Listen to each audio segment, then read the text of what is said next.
if you look at the analysis by the Tourism Research Institute at the moment, we had about 1.4 million tourists who had arrived. Right now, if you look at up to around July, where we are now, we're already clocking about 1.6 million, which means if we continue with that trajectory, we are probably going to hit maybe 2 million by the end of this year.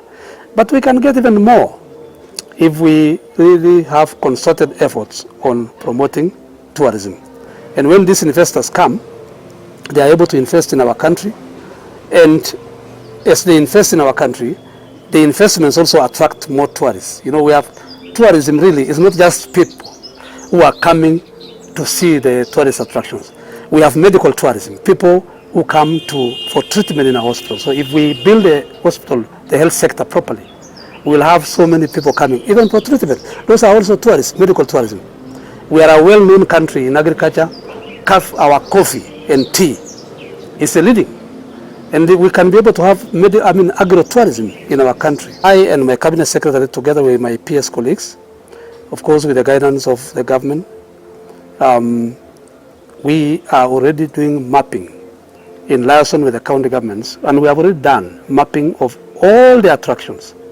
You are aware, His Excellency the President has projected very clearly that through the scientific and archaeological records that we have, that Kenya is the cradle of mankind, Turkana.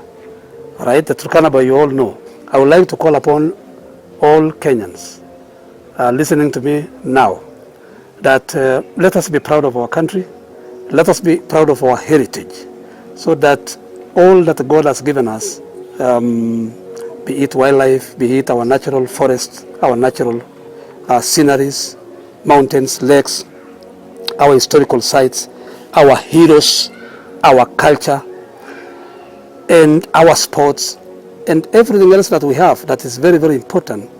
I would really appeal that we protect them at all costs. We maintain peace at all times, and brotherhood and sisterhood, so that we work together under the umbrella of the Almighty God, who will of course guide us every time that we are doing what we are doing.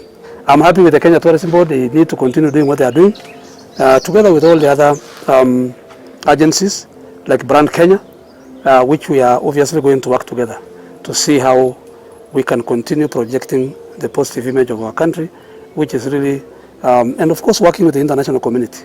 Tourism is global.